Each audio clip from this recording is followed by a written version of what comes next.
this as a completely different angle. Whoa, yeah, you could maybe just pick Akali, I guess. Into Lissandra as well. Unless it's Akali into Nah. We've got Gangplank mid. I don't know. Which season are we going back to? That was like 2015. So like season 5. Good old Gangplank mid.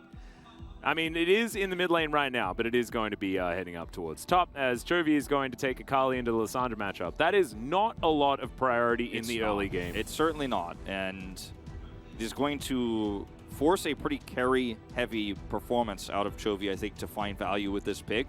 Because that's definitely caught my eye, but let's see how it goes. We hop onto the Rift for game number 2.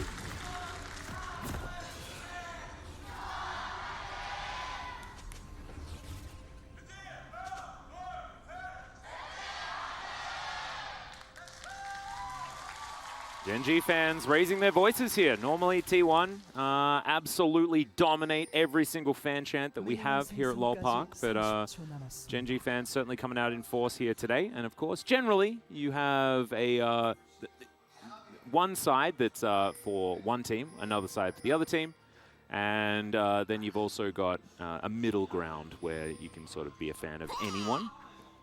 We do have some of the thoughts of both Valdez and Chronicler coming in here. As Chronicler says that it's pretty favored for Gen.G this time around. And just saying that T1's bot side is pretty flippy.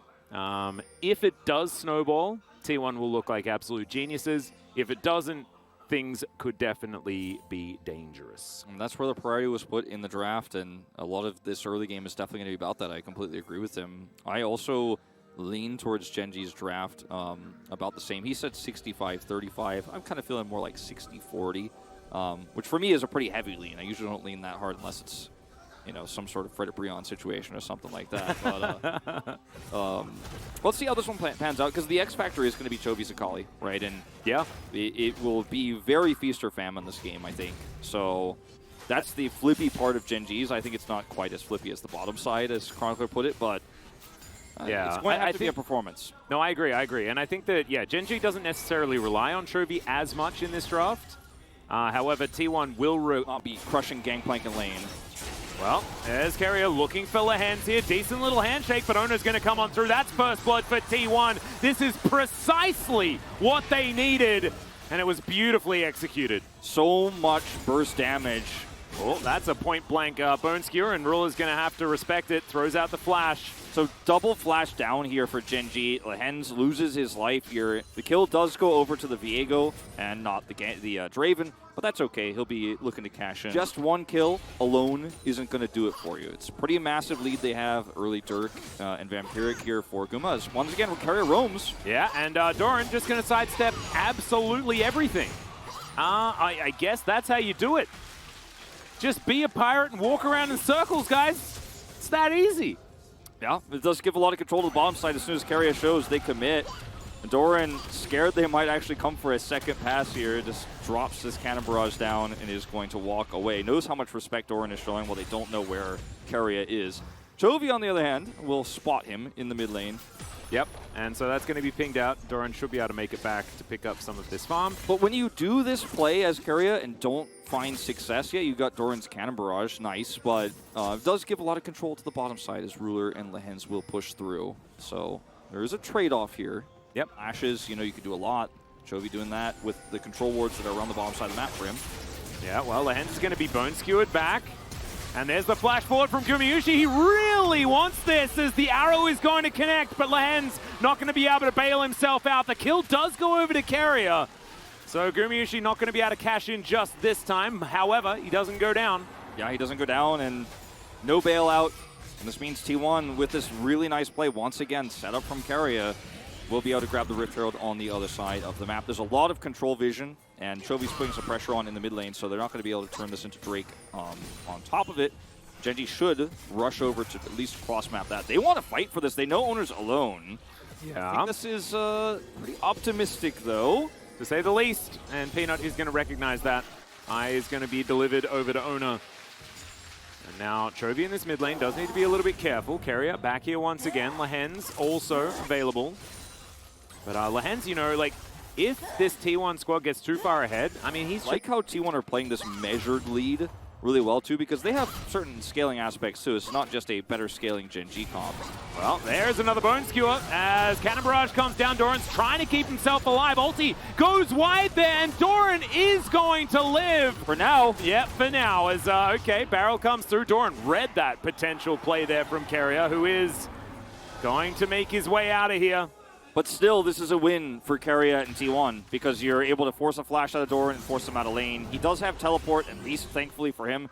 So if he chooses to, we'll be able to come straight back to lane, and that's what he's going to do here. They might even be able to set up a follow-up gank here with Peanut if Zeus is greedy, but he's not.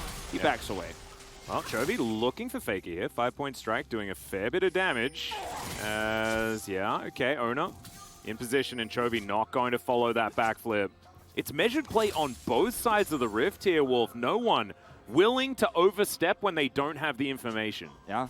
It's been Carrier's proactivity, though, that has really led to the advantageous position that T1 find themselves in. And, you know, Chronicle called it a bit flippy, right? And I think that's certainly true in terms of what it means if it works and what it means if it doesn't work. Like, that part is definitely kind of coin flippy in terms of the results. But the execution has been so crisp. It has been so dominant.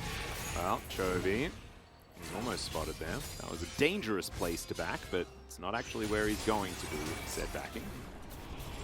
As alright, it is Rift Herald thrown down in this mid lane. Lahen's possibly in trouble, but Chovy just wants to stop Shelly from putting her skull into the turret. She isn't charging just yet as the arrow will connect here onto the Pyke, and immediately they just pick up the kill. And again, the Rift Herald will be denied. Absolutely brilliant play, and they set this up for a long time. This was not just Lahen's trying to bait them in just because he wanted to maybe set something up for Chovy. He knew Renata was nearby, and they also had Peanut there for Cyclone follow-up. If anybody gets caught there, they are probably going down. And yeah, Chovy picks up his first kill. Yeah, Peanut wrapping around looking for Zeus here as Doran's just fighting him. Peanut will get in here as Zeus looks like he should be able to make it out. Flash not available, however, they're not going to be able to move as fast as the Mini-Gnar. Yep, he will get out of there, but this is a lot of control now going over to Doran for the first time in this lane. And as a result, Zeus is even going to stick around to try to defend this turret. No cannon barrage for Doran, and he knows that. Yep. And Doran, I mean, Trial by Fire Parlay is definitely a dangerous amount of damage, but Owner should be able to grab this first Drake, a very late one, however. Oh man, this is so well baited from T1. Yeah, Mega-Gnar comes in from Zeus as well as he doesn't quite find the boulder toss. The Gnar is going to connect though, and there is the death from below. And that will be the third kill for T1. And this time extra gold going over to Zeus too because of it, and because of all the resources committed top side here to try to make that mid play into a top play success. It's going to be a lot of plates going over now to Faker in the bottom lane. Looks like they'll give that last hit to Guma. So 183 gold extra into his pocket. And T1 looked shaky there for a second with that really nice setup play with Lahen's, but can Chovy make something of this? Don't think so. It's going pretty aggressive, but not going to find too much. I don't think that cannon... The top side of the map, again, tries to defend the turret, and Doran's like, I think I can punish this, but Carry was one step ahead. Yep. T1 should be able to get this Herald very easily here. Just none of the things that Gen.G need right now in order to set up a fight are really truly online. It is an Art Harvester build for Chovy here this time around, but that's not a spike that's going to win you these fights unless you have a better setup, and T1's map control is great. Well, Doran going to have to get on those happy feet yet again, and he does so very nicely. Peanut's going to get that flash over. Another arrow connects, and it's just magnetic to this Pyke today. Zeus will be able to make his way out, but once again, Gen.G answer beautifully. Chovy's side laning on the bottom side of the map for free here, unanswered because of Faker's rotation up. Faker wanted to try to turn this even further, but is missing, of course. Guma still pressuring mid lane, but Cassandra losing out on some precious farm here as Chovy's going to take a 30 CS lead by just being on the other side of the map. Second Herald will crash into this mid turret, but Chovy himself is making a big dent on the bottom side. Finally, Faker rotates over to answer it, but this turret is already dead. Yeah, this is actually fantastic for T1. They need to keep control of the map with the composition that they have because they so far have just been able to get more, right? Yeah. And put on more pressure. It's not a good sign when your only success is punishing a roaming Pyke with several ultimates committed. Like, yeah, it's great for Gen.G that they're able to pick up that gold, but it shows that they're behind on the play. Yeah, and it's looked cool. However, it hasn't actually resulted in success. as far as the follow-up from Gen.G, because T1 have had everything pushed. They've had all of the control, and so yes, you know, cross-map arrows, they're really cool.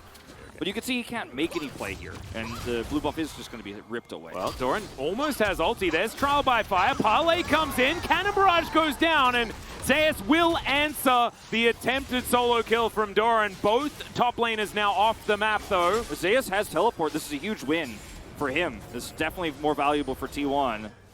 Yeah. And now T1 are just going to straight up push mid. Chovy's got that lane that he's going to deal with bottom side here. He could try to flank, but look at the positioning here of Owner. It's like we're watching game one flipped.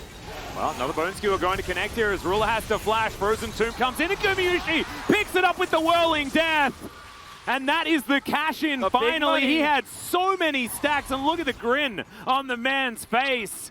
T1 looking brilliant now. And that's going to be a Drake that comes with 2.4K now in the lead. Oh my God. 1,000 gold he picked up from that. 1,115 actually, to really let it sink in. Yeah.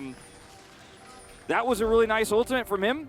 And they just pushed mid. They sieged up a turret that they will be able to take on their next pass over because it's so incredibly low, down to less than a 5th health there. This is looking like an almost to be exact. As Ruler gets the bad news that there are a lot of enemies in this area. This means that this tower will go down. Gumayusi very comfortably collects it. He has his Eclipse now complete. I think he may have just gone back and put that together all in one go. He now has so many items. You can see he's a full completed item ahead of what Ruler has right now, and that's basically what Ruler did on the other side of this matchup, right? Yeah. In game number 1. He uses all of the damage that he has with Eclipse and the Essence Reaver so incredibly well, and now he's going to have a rapid fire cannon behind it so he can just put that damage in from even safer of a distance, so Chovy won't be able to threaten him as well. They're trying to come over here and defend this turret here and set up for another Ashe play. Look at the positioning here of Ruler. He has an angle with the Renata ult, but T1 are wise to this time around. Well, Gumayusi also in the area, and he is very frightening.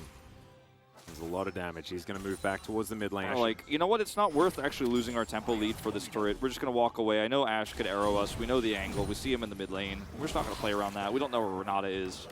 Yeah, don't give them the ability to answer. Value it, and then just wait for this minion wave to come back, and PYKE just comfortably picks that one up. Luden's Echo completed. This Lysandra will be doing big damages as another arrow is going to fly through just to stop her back here onto PYKE. Can they turn this into something? There's a Peanut nearby. The stun definitely does last a long time as Chovy is going to get ulted. He does have the perfect execution as Peanut not quite in the area. Just one of the hardest champions. Oh no, Ruler position.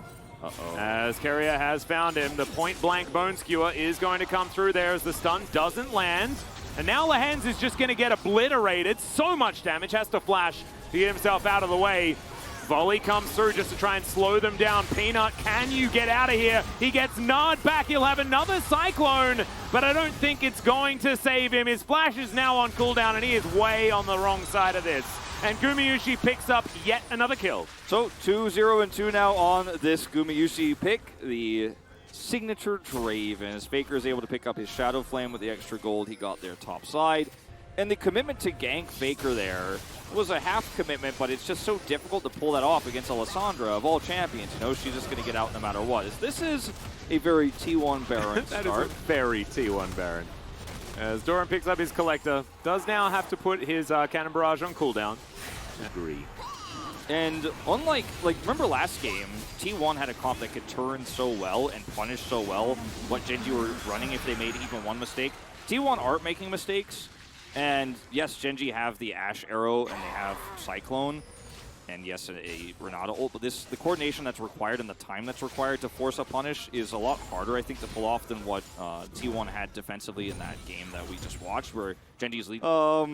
To spot his enemies, his next victim. If he gets barreled by a barrel chain from Doran, you know, that's on T1, but I just don't think it's going to happen. Yeah, Frozen Tomb comes down as Chovy is looking for the Draven. He goes golden, and Gumayusi is going to get taken down. They didn't have an answer for that as PYKE gets perfectly executed by the Akali. Well, teleports to come in, and Gen.G are looking for a Baron. Can't be that far up when the rest of Gen.G is there and they can chain CC, and probably should have pressed the cleanse this time. Oh, Keria, that was a very nice alley-oop to yourself, my friend. Lovely stuff. That should Stop Gen.G from being able to very comfortably take this, but Carrier is still in a whole host of trouble. Yeah, Zeus had Narbar, so if he was able to kite towards him, could have been a different story. Teleport now from Chovy.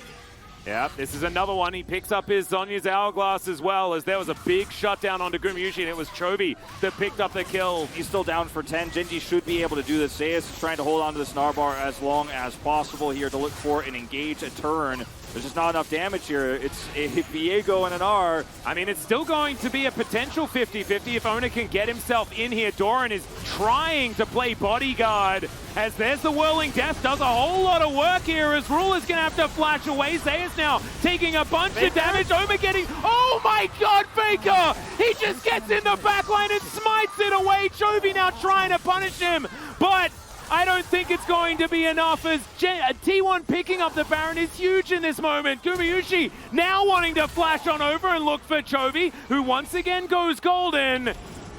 But trying to get out is he now, as good handshake there from Lahens. He still has flash available. So T1 do get the Baron here with that fantastic steal. The flank from Faker was amazing. And also the ultimate for Gumayusi. He wasn't 480. No, this is so necessary, because otherwise Gen.G win this fight and get so much extra gold. Well, speaking of fights, there's another one that's happening here. Stand aside comes through, Whirling Death, massive damage as, oh my goodness, Doran not going to be surviving now, but does get bailed out for a moment. Peanut is going to try and go golden, but it does not work. Cannon Barrage looks like it's working for T1. Instead, as Chovy's just going to get absolutely eliminated, and that was a wipe of Gen.G. T1 will now march down the mid lane and look to bring us to that game 3 that we all deserve. We all deserve it, Atlas, and we're gonna get it, as heroics from T1, from Gumayusi and Faker, turn that Baron fight, that take that looked so free for Gen.G. It was not, and also the Gnar from Zeus that comes in on top of it all. Otherwise, T1 lose too much gold there, lose the Baron, and the game completely turns on its head, but it does not. Faker shuts the door with that smite, and we are going to that game 3. A team effort here across the board, but the bottom duo investment we saw for Guma on the Draven carry his Pyke. This pays off so much.